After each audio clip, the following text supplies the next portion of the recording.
Bismillahirrahmanirrahim. Assalamualaikum warahmatullahi wabarakatuh. Perkenalkan semua, nama aku Elisa Fitriani Rambe dari Ruang 01 dengan NIM A1J224021.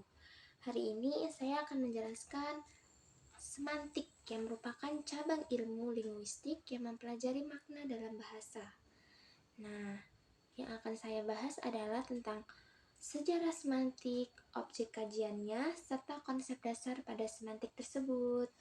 Sejarah semantik. Semantik itu berasal dari kata semantikos dalam bahasa Yunani yang berarti atau mengenai makna. Semantik sebagai cabang ilmu linguistik memfokuskan pada studi makna dalam bahasa, baik secara individual, kata maupun dalam konteks yang lebih luas seperti kalimat atau teks.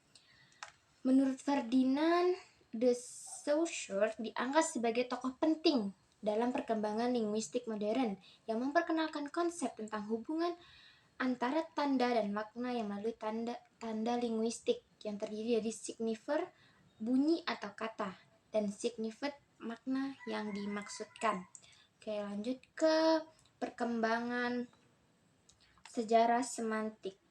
Sejarah semantik itu berawal dari era awal abad ke-19 hingga abad ke-20, filsuf Yunani kuno. Pada zaman Yunani kuno, filsuf seperti Plato dan Aristoteles mulai berbicara mengenai konsep makna dan cara kata petunjuk pada dunia nyata. Mereka berfokus pada hubungan antara konsep dan dunia nyata, meskipun pemikiran mereka lebih cenderung filosofis daripada linguistik. Ferdinand de Saussure 1857 hingga 1913 di abad ke-20, Ferdinand de Saussure, seorang linguis dari Swiss, memengaruhi pemikiran linguistik dengan membedakan antara bahasa sebagai sistem tanda yang terdiri dari signifier. Hal ini menjadi dasar bagi teori semantik struktualis. Kemudian ada aliran struktualis 1920-an hingga 1960-an. Strukturalisme menekankan pada analisis sebagai sistem yang terstruktur dan teratur. Pada periode ini, semantik dipelajari dalam konteks hubungan antara elemen-elemen bahasa yang lebih besar. Terus itu semantik, pragmatik, dan logika abad ke-20. Pada abad ke-20 ini, semantik semakin dipengaruhi oleh pragmatisme dan logika formal.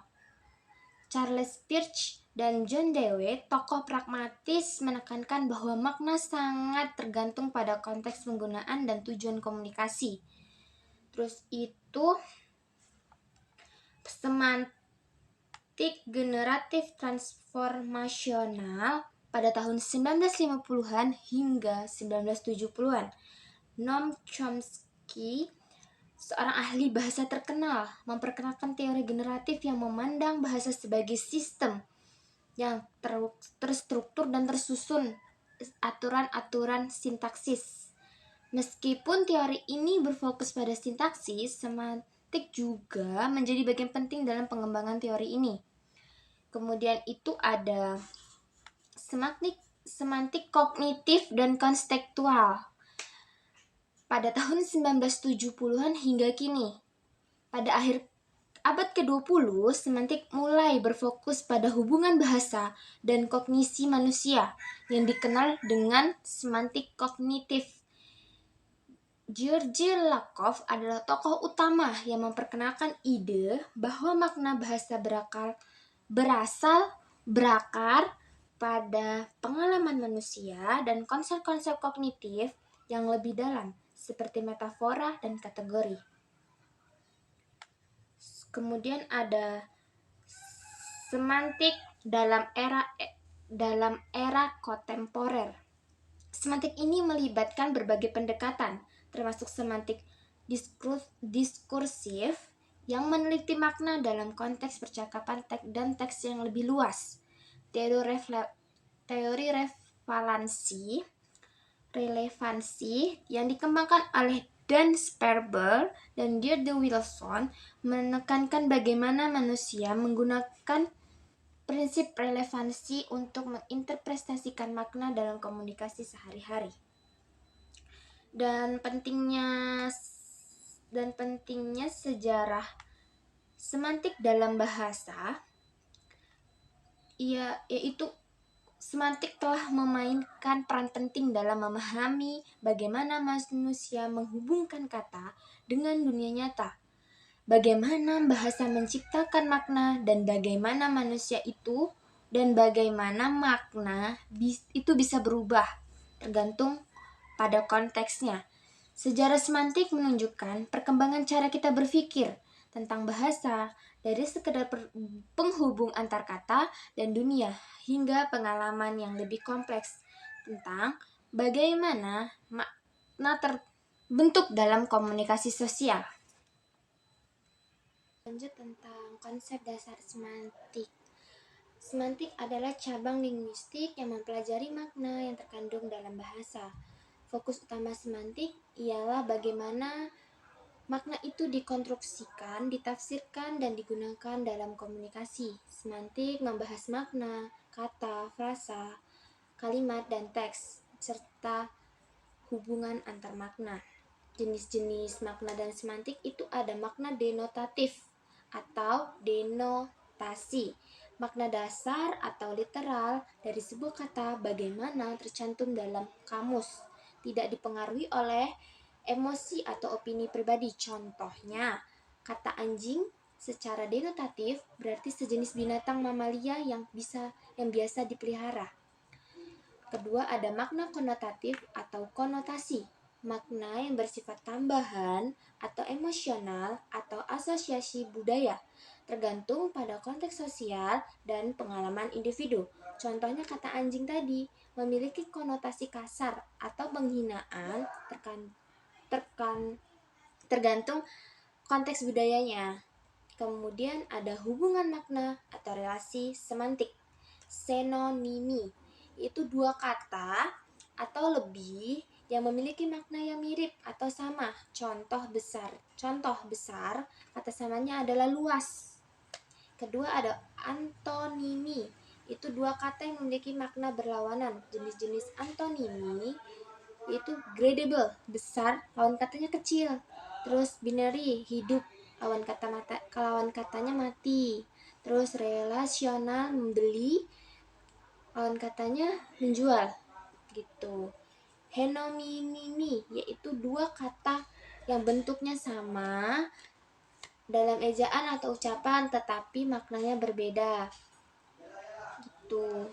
Bisa itu kalau diular kan racun ya, nah seperti itu. Dan kalau kita ngomong sehari-hari bisa itu mampu, nah itu dua kata dengan makna yang berbeda, gitu. Kemudian ada polisemi. Polisemi satu kata yang memiliki beberapa makna terkait. Contohnya kepala. Kepala itu yang kita tahu pasti kepala itu seperti ya kepala manusia. Nah itu bisa mempunyai makna yang lain seperti kayak kepala sekolah atau kepala meja atau kepala hakim, seperti itu. Kemudian itu ada ambiguitas atau konteks. Ambiguitas makna terjadi ketika suatu kata kalimat dapat ditafsirkan lebih dari satu makna. Contohnya, dia melihat orang lain dengan teropong. Siapa yang megang teropong? Nah, seperti itu. Jadi kita harus mengetahui maknanya. Oke, lanjut dengan peran konteksnya, yaitu konteks sangat penting dalam semantik untuk menentukan makna yang benar, menghindari ambigu, memahami maksud pembicara. Konteks bisa berupa situasi, budaya, latar belakang, dan hubungan antar penutur. Kemudian ada komponen makna atau semantic features. Suatu kata dapat dianalisis dengan melihat fitur maknanya. Contoh kata pria bisa dianalisis sebagai manusia, dewasa, dan laki-laki. Ini membantu membedakan kata satu dengan lainnya berdasarkan sifat maknanya. Kemudian ada referensi dan rujukan. Referensi hubungan dengan objek di dunia nyata. Contoh, Presiden Indonesia saat ini merujuk ke sosok nyata. Nah, kemudian sense atau referensi, makna internal dari kata. Terlepas dari objek dunia nyata, contoh makna kata matahari sebagai pusat tata surya. Oke, kemudian kesimpulan dari konsep dasar semantik itu adalah semantik tidak hanya membahas makna, tetapi juga hubungan antar makna, fungsi, konteks, dan cara makna disampaikan secara serta dipahami. Memahami konsep dasar ini penting untuk menghindari salah tafsir dalam komunikasi, baik lisan maupun tulisan. Objek kajian semantik. Ya, ini materi yang akan kita bahas selanjutnya yaitu objek kajian semantik. Semantik mempelajari makna dalam berbagai satuan bahasa, mulai dari kata frasa, kalimat, hingga teks. Objek kajiannya dapat dibagi menjadi beberapa bagian utama, yaitu makna kata atau leksikal semantik. Fokusnya menganalisis makna leksikal atau makna yang terdapat dalam kata-kata secara individu. Kajian ini melihat bagaimana satu bahasa bisa memiliki banyak makna dan bagaimana hubungan antar kata terjadi. Contoh objek kajian yaitu ada polisemi, kata kepala, seperti yang kita bahas di atas tadi. Kepala itu biasanya pada organ tubuh. Nah, tapi bisa memiliki makna lain seperti kepala sekolah, seperti itu. Kemudian ada hononimi, kata bisa. Bisa itu kalau pada ular itu bisa berupa racun. Tapi kalau kita menggunakan maknanya di kata lain seperti bisa, berarti merujuk kata mampu, seperti itu. Dia bisa bermain bola. Nah, itu berarti dia mampu. Nah, sinonimi dan antonimi. Kolokasi. Kata-kata yang sering muncul bersama, misalnya melempar senyum. Melempar senyum, gimana tuh? Melempar senyum itu artinya kita memberi senyum kepada orang lain. Dan naik motor berarti kita sedang mengendarai motor. Seperti itu. Kedua, lanjut, yaitu makna kalimat atau sentential semantik. Fokus bagaimana makna dibentuk dari susunan kata dalam kalimat. Tidak hanya melihat kata secara terpisah, tetapi juga melihat makna keseluruhan kalimat. Hal yang dikaji yaitu makna proporsional, makna utama yang terkandung dalam kalimat. Ambiguitas sintaksis. Satu kalimat bisa ditafsirkan lebih dari satu cara tergantung struktur. Dan lanjut ada relasi antar kalimat seperti preposition atau praduga, entailment atau implikasi logis, dan kontradiksi. Contohnya, Andi memukul Budi dengan tongkat. Nah, itu kan sangat ambigu karena siapa yang pegang tongkat? Kok tiba-tiba Andi memukul dengan tongkat? Nah, gitu kan contohnya. Terus yang lanjut ada makna wacana, teks atau diskurs semantik. Makna yang terbentuk dalam unit yang lebih besar dari kalimat, seperti paragraf, percakapan, artikel, atau cerita. Kajian ini menekankan kohesi, hubungan gramatika atau struktur antara bagian dalam teks, kata, ganti, konjungsi, dan lain-lain. Koherensi, hubungan makna yang logis antara bagian-bagian dalam teks.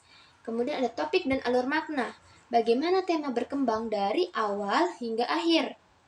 Contoh, dalam artikel berita, kalimat-kalimat saling mendukung dan membentuk satu pesan utama. Kemudian ada semantik dan pragmatik. Semantik kadang bersinggungan dengan pragmatik, yaitu studi tentang makna dalam konteks pemakaiannya. Objek kajiannya implikatur, makna tersirat yang tidak dikatakan secara langsung. Contohnya cuaca panas ya, bisa berarti nyalakan kipas dong, kayak gitu. Kemudian ada perubahan makna.